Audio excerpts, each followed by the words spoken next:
Hello and welcome dear students. Today we are going to discuss one of the most important form of pollution known as air pollution. Let's start with the definitions of air pollution. Air pollution is basically the presence of foreign substances in air. However, there are some specific definitions available for air pollution. According to United States Environmental Protection Agency, air pollution is defined as the presence of contaminants or pollutant substances in the air that interfere with the human health or welfare or produce harmful environmental effects. Air pollution is also defined as the discharge into the atmosphere of foreign gases, vapors, droplets and particulates or of excessive amounts of normal constituents either from natural sources such as volcanoes or from man's activities. It's a definition given by World Health Organization. Now, the classification of air pollutants. A substance in the air that can cause harm to humans and the environment is known as an air pollutant. Pollutants can be in the form of solid particles, liquid droplets or gases. In addition, they may be natural or man-made.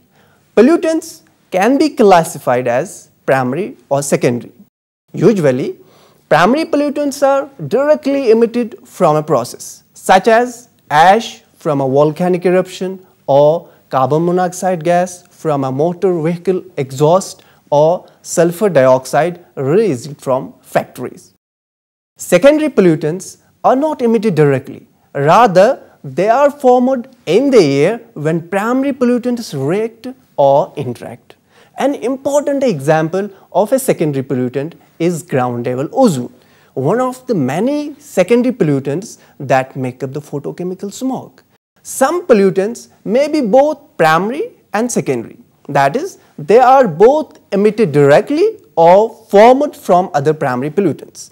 Major primary pollutants produced by human activity include, number first, oxides of sulfur, especially sulfur dioxide, a chemical compound with the formula SO2. Sulfur dioxide is produced by volcanoes and in various industrial processes. Since coal and petroleum often contain sulfur compounds, their combustion generates sulfur dioxide. Further, oxidation of sulfur dioxide, usually in the presence of a catalyst such as nitrogen dioxide, forms sulfuric acid and thus acid rain. This is one of the causes for concern over the environmental impact of the use of these fuels as power sources. Now, number second are oxides of nitrogen, especially nitrogen dioxide, which is emitted from high temperature combustion and are also produced naturally during thunderstorms by electrical discharge. Oxides of nitrogen can be seen as the brown haze dome above or plume downwind of cities. This reddish brown toxic gas has a characteristic sharp biting odor. It's one of the most prominent air pollutant. Now, carbon monoxide, another pollutant. It's a colorless, odorless, non-irritating but very poisonous gas.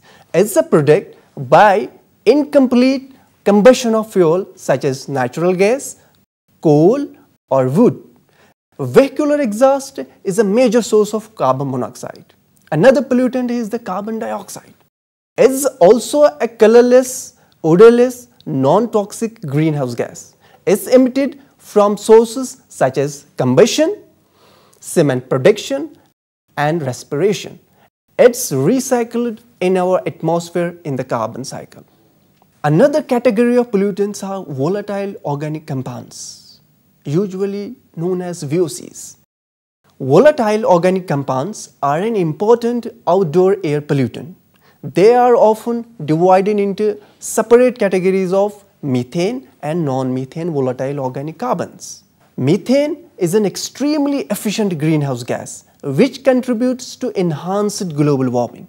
Other hydrocarbon volatile organic compounds are also significant greenhouse gases by taking part in creating ozone and in prolonging the life of methane in the atmosphere, although the effect may also vary depending on local air quality. Within the non-methyl volatile organic compounds, the aromatic compounds like benzene, toluene and xylene are suspected carcinogens and may lead to leukemia through prolonged exposure.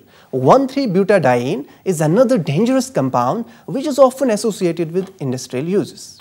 Another category of pollutant which are atmospheric particulate matter.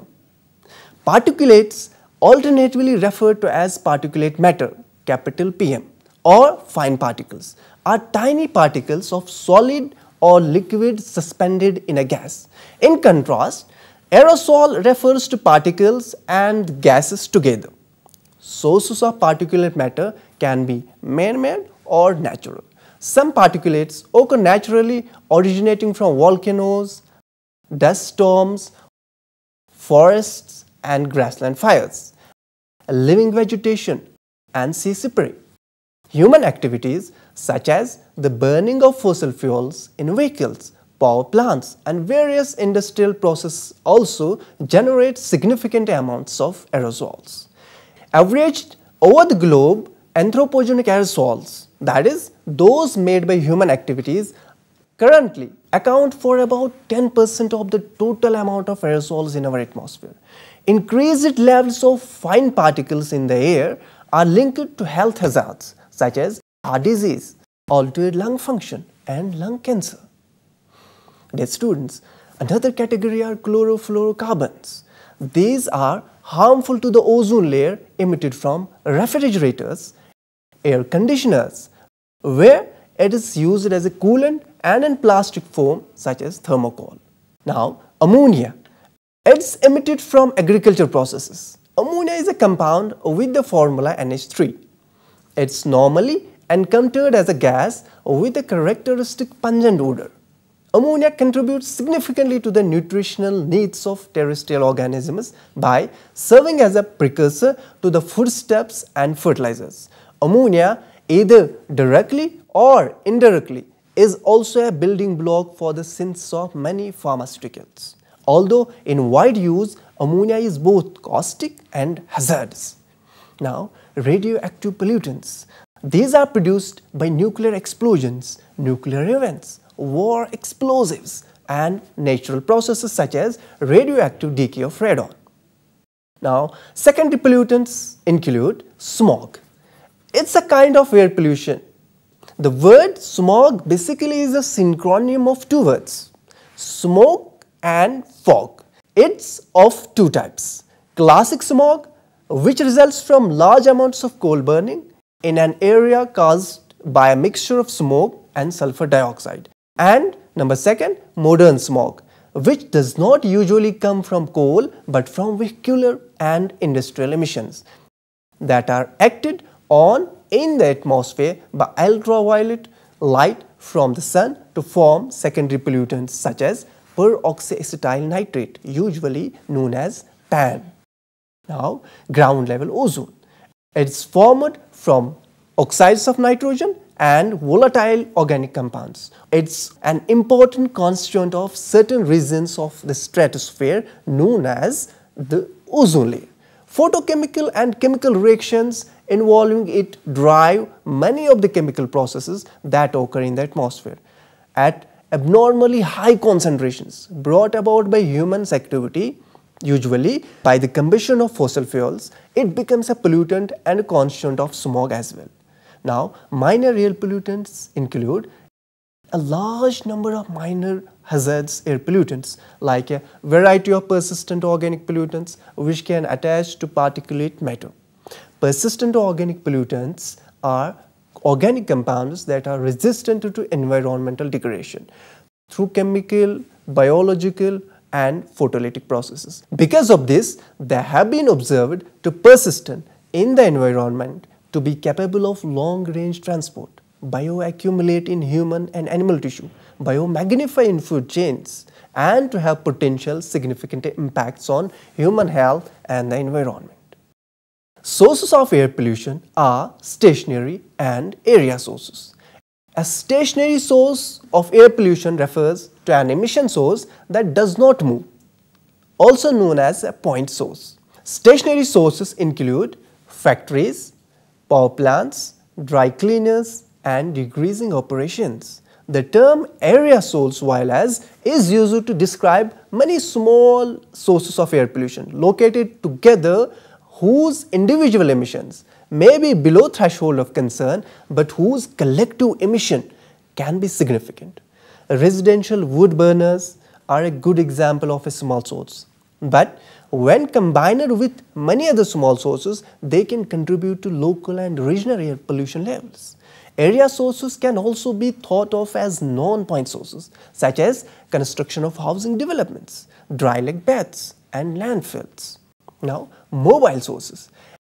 A mobile source of air pollution refers to a source that is capable of moving under its own power. In general, mobile sources imply on-route transportation, which includes vehicles such as cars, sport utility vehicles, and buses. In addition, there is also a non-road or off-road category that includes gas-powered lawn tools and movers, farm and construction equipment, recreational vehicles, boats, planes, and trains. Now, agricultural sources of air pollution. Agricultural operations, those that raise animals and grow crops, can generate emissions of gases and particulate matter. For example, animals confined to a barn or restricted area rather than field grazing produce large amounts of manure. Manure emits various gases, particularly ammonia, into the air. This ammonia can be emitted from the animal houses, manure storage areas, or from the land after the manure is applied. In crop production, the misapplication of fertilizers, herbicides, and pesticides can potentially result in aerial drift of these materials and harm may be caused. Now, the natural sources.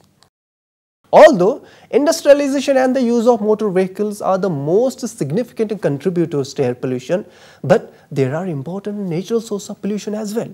For example, wildfires, dust storms, volcanic activity also contribute gases and particulates to our atmosphere. Unlike the above mentioned source of air pollution, natural air pollution is not caused by people or their activities. For example, an erupting volcano emits particulate matter and gases. Forest and prairie fires can emit large quantities of pollutants. Plants and trees naturally emit volatile organic compounds, which are oxidized and form aerosols that can cause a natural blue haze. And dust storms can create large amounts of particulate matter.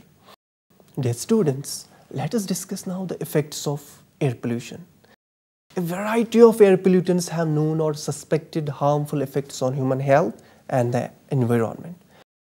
In most areas of Europe, these pollutants are principally the products of combustion from space heating, power generation, or from motor vehicle traffic.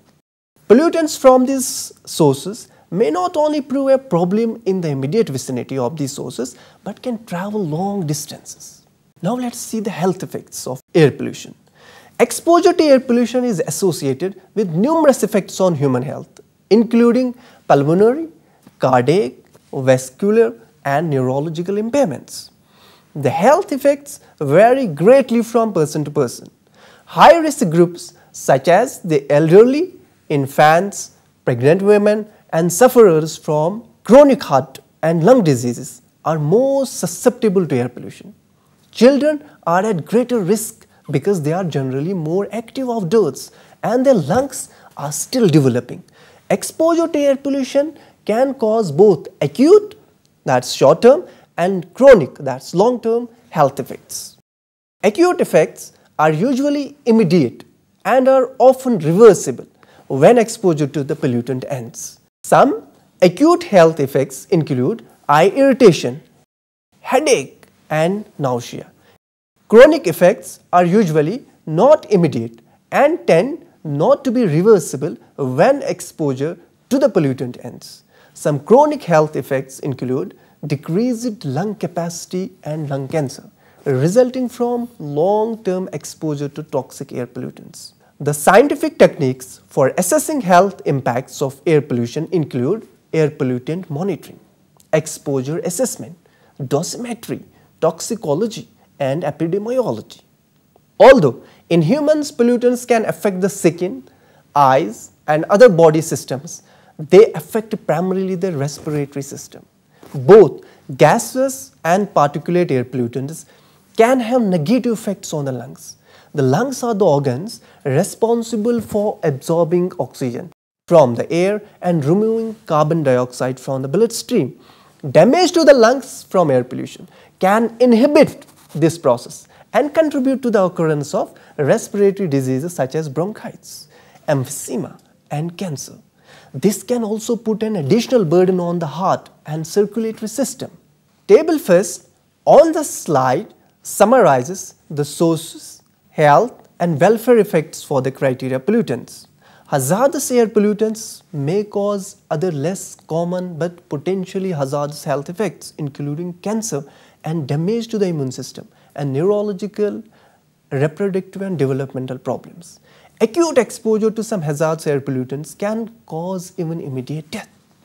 Now, dear students, let's have a look on effects on farm animals. The process by which farm animals get poisoned is entirely different from that by which humans being gets exposed. In case of farm animals, it is a two-step process. Number first, accumulation of the airborne contaminant in the forage. And then second, subsequent poisoning of the animals when they eat the contaminated vegetation. In case of farm animals, the danger obviously is not in inhaling the polluted air, but rather the ingestion of forage which has been contaminated with pollutants like fluorine from the air. The three pollutants responsible for most livestock damage are fluorine, arsenic, and lead. These pollutants originate from industrial process or from dusting and spraying. Dear students, let's have a look also on the effects of air pollution on vegetation. Air pollutants such as sulfur dioxide, hydrogen fluoride, particulate fluorides, smog, oxidants like ozone, ethylene from automobile, oxides of nitrogen, chlorine and herbicides and weedicide sprays exert toxic effects on vegetation. The damage usually occurs in the form of visual injury such as chlorotic marking, banding, silvering, or bronzing of the underside of the leaf. Retardation of the plant growth may also occur in some cases. The extent of damage to a plant depends upon the nature and concentration of the pollutants, time of exposure, soil and plant condition, stage of growth, relative humidity, and the extent of sunlight. Now, the environmental effects of air pollution. Climate change on a global scale has been attributed to the increased emissions of carbon dioxide, a greenhouse gas. A global average temperature rise of only 1 degree centigrade could have serious implications. Possible consequences include melting of polar ice caps, an increase in sea level, and increases in precipitation and severe weather events like hurricanes, tornadoes, heat waves, floods, and droughts. Indirect effects include increases in infectious disease, weather-related deaths, and food and water shortages. All these effects put a stress on ecosystems and agriculture and threaten our planet as a whole. Other atmospheric effects of air pollution include urban smog and reduced visibility associated with ozone-forming nitrogen oxides and volatile organic compound emissions. Sulfur dioxide and nitrogen oxides combined with water in the atmosphere cause acid rain, which is detrimental to forests and other vegetation, soil, lakes, and aquatic life. Acid rain also causes monuments and buildings to deteriorate. Now, dear students, let's have a look on air pollution control. The following two basic approaches are used for controlling air pollution. Number first, controlling or confining the pollutants at source. This can be achieved by, number first, modifying the process in such a way that pollutants do not form at all beyond permissible concentration. Number second, reducing the pollutant concentrations to a tolerable level before they are released to the environment. By use of suitable equipments, we can destroy, alter or trap the pollutants formed.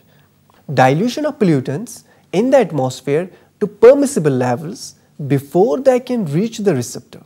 This can be achieved by using tall sticks, controlling the process parameters with due regard to the local meteorological conditions, and proper community planning to prevent accumulation of dangerous ground level concentrations within the designated areas. Now, methods and equipment used to control gaseous pollutants. Number first, combustion. This technique is used when pollutants contain gases or vapors which are organic in nature. Flame combustion or catalytic combustion of these pollutants converts them into water vapors and relatively innocuous products such as carbon dioxide. The equipments used for flame combustion include fume incinerators, steam injection or venture flares and afterburners. Now another process is absorption. In this technique, the gaseous effluents are passed through scrubbers or absorbers containing a suitable liquid absorbent to remove or modify one or more of the pollutants present in the gas stream. The efficiency of gas absorption process depends upon the chemical reactivity of the gaseous pollutants in the liquid phase and the extent of surface contact between liquid and the gas, the contact time and the concentration of the absorbing medium. The equipments used include plate towers, spray towers, packet towers, etc. etc. The gas absorption technique is widely used for removing pollutants like oxides of nitrogen, hydrogen sulfide, sulfur dioxide and sulfur trioxide. Now the third process is adsorption. In this technique, the gaseous effluents are passed through porous adsorbents taken in a suitable containers. The organic and inorganic constituents of the effluent gases are held at the interface of the solid adsorbent by physical absorption or chemisorptions. The efficiency of adsorption depends upon the surface area per unit weight of the adsorbent, other physical and chemical characteristics of the adsorbent and nature and concentration of the gases being absorbed. Now, methods and equipment used for controlling particulate emissions. Particulate materials in ambient air may originate from stationary as well as mobile sources. The various devices used may be classified as follows. Number first, mechanical devices. These devices mostly operate on the basis of following two mechanisms. Number first, gravity settling, in which the velocity of horizontal carrier gas is reduced adequately so that particles settle by gravitational force. Number second, sudden change of direction flow causes the particles to separate out due to their greater momentum. Settling chambers, buffer chambers and cyclone separators are the commonly used mechanical devices to separate particles from the gases. Number second, filtration systems. Dust-laden gases are forced through a porous medium such as woven or fillet fabric. The particles are trapped and collected in the filters and gases devoid of the particles are discharged out. Fibrous or deep bed filters and cloth bag filters are commonly used for this purpose. Number third is electrostatic precipitators. When a gas or an air stream containing aerosol, for example dust, fumes or mist, is passed between two electrodes which are electrically insulated from each other and between which appreciable differences in electrical potential exists, then the aerosol particles get precipitated on the electrodes that is at a lower potential. Electrostatic precipitators are the devices of choice when, number first, very large volumes of gases are to be handled. Number second, valuable dry material is to be recovered. Third, very high collecting efficiency for the removal of fine particulates is essential, and when the gas temperatures are very high. Another controlling device for the air pollution are wet scrubbers. Wet scrubbers are used when fine particles have to be efficiently removed, when particles as well as gaseous contaminants have to be removed. Third, when the gases to be treated are combustible. And fourth, when the volume of the gas being treated is low. Wet scrubbers are classified according to the method of particle collection as follows. Liquid carriage type. When the gas stream containing the particles is allowed to strike a liquid surface within the collector, and the liquid carrying the trapped gas particles moves to a location outside the collector for ultimate disposal. Number second, particulate conditioning type. When the dust particles in the gas stream is brought into intimate contact with water so that the effective size of particles is increased due to the formation of heavier water particulate agglomerates, which are then easily separated from the gas stream by any of the collection mechanisms. Furthermore, dear students, a large variety of wet scrubbers are used in air pollution control, which include Venturi scrubber, gravity spray scrubber, wet impanger scrubber, cyclone spray chambers, and wet centrifugal scrubber. Dear students, with this, we come to the end of this topic. Hope you understood the topic very well. With this, I wish you a happy and prosperous future. Thanks.